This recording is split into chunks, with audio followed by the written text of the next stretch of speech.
back to my channel. Hope you're all doing well out there. And today we're going to follow a killer. But before we do that, do me a favor, like, comment, and subscribe. Join me here. I greatly would appreciate that. And shameless plug for our TeePublic store. The link will be down below. You can check that out if you want to. And today we're going to talk about David Fincher's new movie, The Killer. The Killer just dropped on Netflix not too long ago. It's rated R. It's an hour and 58 minutes long. And this is based on a French graphic novel. I am not familiar with the source material. Directed by David Fincher. This is written by Andrew Kevin Walker, who wrote Seven. So this is their second collaboration together, David Fincher and Andrew Kevin Walker. And in this film, we got Michael Fassbender as the title character, the killer. Tilda Swinton plays the expert. We got Charles Parnell in here as the lawyer. Very small cast. We have other characters, but those are the main ones here. And the score was done by Trent Reznor and Atticus Ross, and the score is awesome here. I thought so anyway. And there's a lot of music from the Smiths and that throughout the film. And pretty much we open up with our title character, the killer, and he is on a job.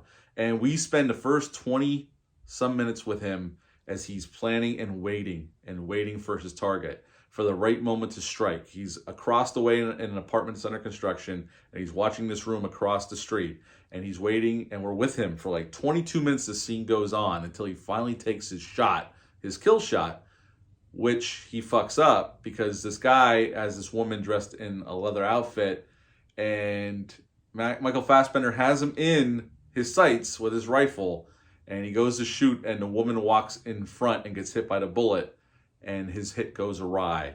And pretty soon he's exfilling himself back to the Dominican Republic where his house is, and he finds his woman friend beaten, or finds a violent scene in his house, and here his woman friend, or his wife or his girlfriend, got beat up by this other hitman they sent to clean up his mess, basically clean him up.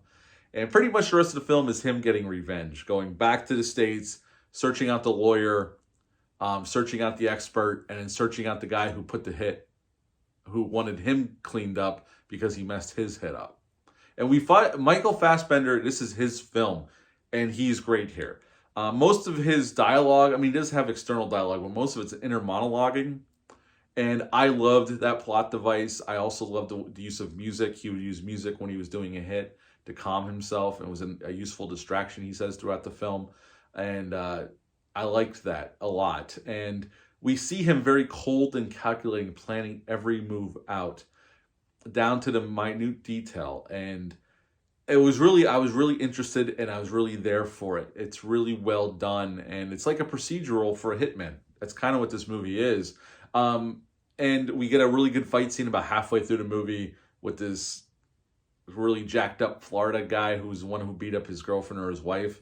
And it goes on for a little bit in this guy's house, but the killer, it goes on for a while, and it's brutal, and it goes through like each room in his house almost, and it's really well done and really well shot by Fincher, as you would expect at this point. Fincher is a master at shooting. I mean, his camera moves here are impeccable. I sat there watching it. I watched this twice now. I watched it a couple days after I watched it the first time. The first time I'm sitting there and I'm like, my God, this movie is absolutely gorgeous, and the camera moves are perfect. Every camera move is just perfectly done.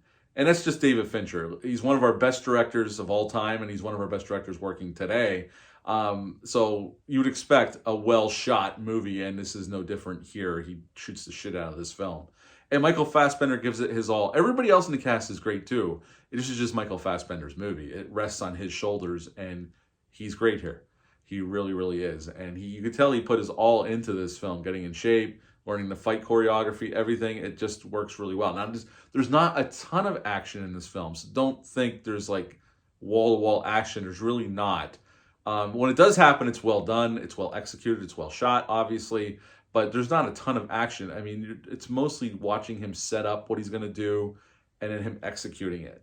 And the film's kind of broken up into chapters as well. You'll see the chapter flash on screen, and then we're into that part of the story. I'm not familiar with the source material, so I don't know how accurate this is to the source material, but I guess this has been a Fincher dream project for a while, and he got to make it at Netflix. I guess it was originally set up at Paramount Pictures, though, with Brad Pitt's production company, but Fincher took it to Netflix because he has a deal at Netflix, and he ended up making it at Netflix. I know it's got a small theatrical run a couple weeks ago, but now you can watch on Netflix, and it's definitely worth watching, especially if you're a Fincher fan. That was enough to get me interested, but Michael Fassbender was the bonus on top because I like him as an actor, especially when he chooses good roles. He's awesome in those movies. Um, Overall, do I have any negatives? I guess I would say the ending is a little. I was a little mixed on that. I guess it's more of a mixed aspect. The ending, the way it ends with once he tracks down the guy who originally hired him for the hit, and now he's the one who put out to clean up him because he messed up his job. The way it ends, and I'm not going to spoil it here because the movie's pretty new. I was just surprised, considering everything we've learned about this character throughout the whole film, that it ends the way it does. I was kind of taken back by that, and I was, even after the second time, I'm like, it doesn't ring true, really. And maybe I missed something. It just didn't seem like it's something our title character would have done. So that's probably mostly my only negative of the movie is the ending, the end. But overall, I really love this film. Is it my favorite David Fincher movie? No, that's still reserved for Zodiac. But this is a really strong entry in David Fincher's filmography for sure.